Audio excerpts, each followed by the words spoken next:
Bonjour à toutes et à tous et bienvenue dans ce nouvel épisode de WWE News.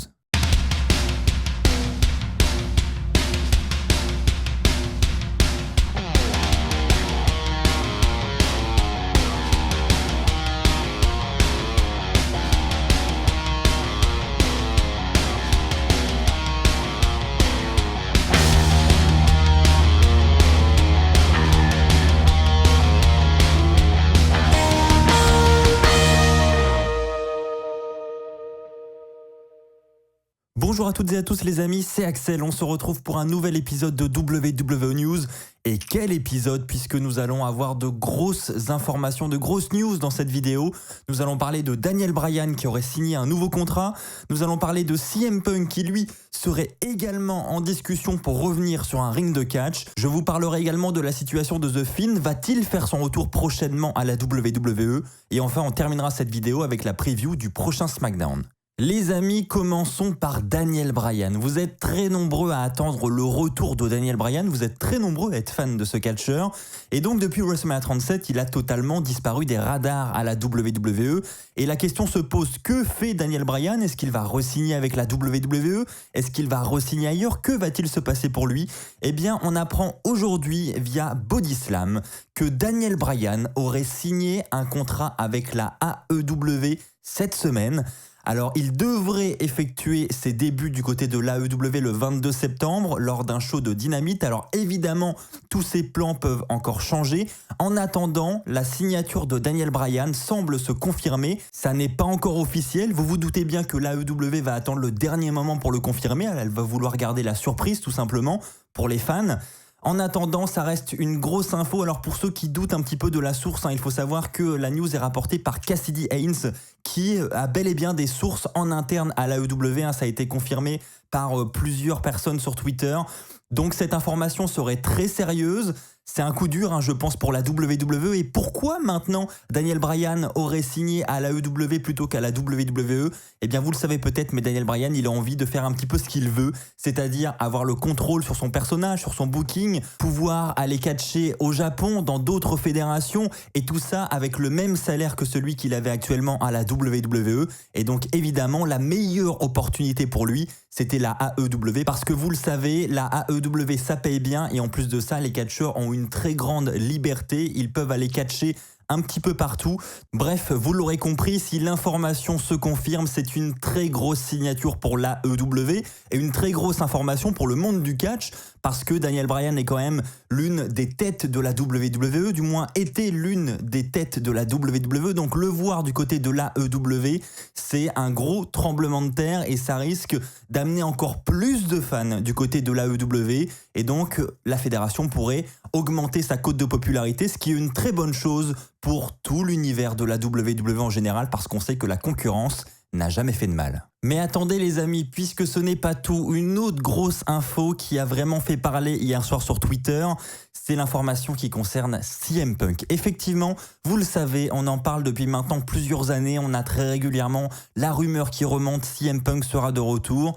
Seulement hier soir, Fightful nous a remonté l'information suivante, CM Punk serait en négociation pour remonter sur les rings, et ce seraient les rings de l'AEW une fois de plus. Alors, vous le savez peut-être, mais Fightful, c'est l'une de mes régulières sources pour vous proposer ces épisodes de WWE News. Donc, cette news, selon moi, elle est crédible, donc je la prends au sérieux et c'est pour ça que je vous la partage.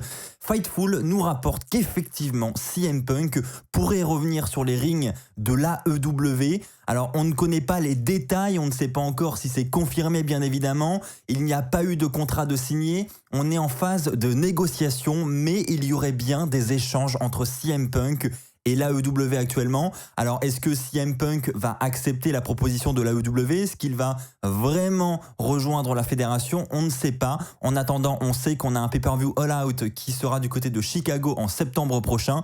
Je vous laisse imaginer si la musique de CM Punk retentit dans cette arène ce soir-là, ça risque d'être exceptionnel. et d'autant plus quand on sait que Daniel Bryan fera probablement lui aussi ses débuts du côté de cette fédération très prochainement. Ce serait tout simplement 2 énormes acquisitions de la part de l'AEW. Alors évidemment, dans les semaines qui arrivent, dès que j'ai des détails supplémentaires, je n'hésiterai pas à vous les partager. Donc n'hésitez pas à vous abonner pour ne pas manquer les futures informations. Et encore une fois, je tiens à défendre un petit peu cette source d'information et cette information parce que voilà, on a eu des rumeurs lancées par les fans, etc. Et c'est vrai que du coup, on a l'impression que on a des news pour un retour de CM Punk sans arrêt. En revanche, il s'agit bien ici d'une information sérieuse avec une source fiable. C'est pour ça aussi que je me permets de la relayer. Par contre, peut-être que ces négociations entre l'AEW et CM Punk n'aboutiront jamais. Peut-être que c'est l'AEW qui essaye de faire venir CM Punk et peut-être que CM Punk va refuser. Voilà, on n'a pas les détails de ces négociations. En tout cas, je voulais juste vous informer qu'il y avait actuellement des négociations entre CM Punk et l'AEW pour un retour sur les rings. Les amis, je vous laisse maintenant partager votre avis dans les commentaires. Est-ce que selon vous, Daniel Bryan et CM Punk vont signer avec l'AEW? Est-ce que selon vous, les deux feront une apparition très prochainement pour un retour sur les rings? Les amis, un autre grand absent du côté de la WWE, c'est The Fiend, Bray Wyatt, qui est totalement absent depuis plusieurs mois maintenant, depuis WrestleMania là encore. Eh bien, on a des informations qui nous viennent du PW Insider sur la situation de Bray Wyatt actuellement. Alors, pas des informations très positives en ce qui concerne un retour. Tout simplement, le PW Insider nous indique qu'aucune date n'est actuellement planifiée pour le retour de Bray Wyatt. Il ne s'agirait pas d'un problème de booking. La WWE aurait des idées pour lui, mais on ne connaît pas les raisons de l'absence de Bray Wyatt. Mais en attendant, il n'est pas prévu pour les prochains shows, pour les prochaines dates, pour les prochaines semaines. Alors peut-être que les plans vont changer d'ici là, peut-être qu'il aura un match dans la carte de SummerSlam, mais en tout cas, je tenais à vous informer qu'aujourd'hui, 22 juillet, il n'est toujours pas prévu qu'un retour de Bray Wyatt ait lieu. Le mois dernier, Bray Wyatt avait été annoncé pour apparaître durant le show du Raw du 9 août 2021. C'était une publicité locale qui faisait cette annonce, donc évidemment, là encore, tout peut changer jusqu'à la dernière minute à la WWE, donc il était peut-être prévu à ce moment-là, mais peut-être que les plans ont changé, peut-être que finalement Bray Wyatt ne pourra pas être là. On n'en sait vraiment pas plus en ce qui concerne Bray Wyatt. Là encore, dès que j'ai des informations supplémentaires, je vous en tiendrai informé. Évidemment, en attendant, on espère réellement qu'il sera de retour très prochainement parce que mine de rien,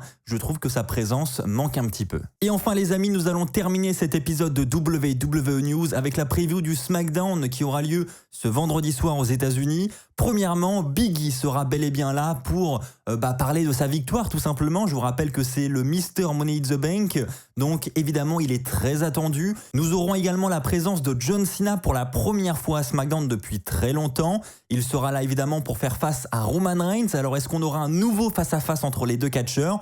En tout cas, la rivalité entre les deux est bel et bien lancée pour SummerSlam. On devrait en savoir plus et on devrait avoir de l'action entre les deux. Ça risque d'être très intéressant. Je vous avoue que moi-même, je suis très impatient de voir ce segment entre les deux catcheurs. Et enfin, pour terminer, nous aurons un nouveau match de championnat, match entre Bianca Belair, la championne féminine de SmackDown, et Carmella. Effectivement, les deux se sont déjà affrontés la semaine dernière. C'était Bianca Belair qui s'était imposée. Eh bien, un rematch aura lieu entre les deux cette semaine à SmackDown. Voilà les amis, c'est ainsi que s'achève cet épisode de WWE News. J'espère qu'il vous aura plu. Si c'est le cas, comme d'habitude, pour ne pas manquer les futures infos et les futures vidéos, n'oubliez pas de vous abonner, n'oubliez pas également de me rejoindre sur les réseaux sociaux et surtout, pour m'aider à avancer sur YouTube, n'oubliez pas le pouce bleu qui est gratuit et qui fait vraiment plaisir. Merci à tous ceux qui le feront. On se retrouve très vite pour de nouvelles vidéos. D'ici là, portez-vous bien et n'oubliez pas, soyez toujours très fiers d'être fan de catch. Allez, bye tout le monde.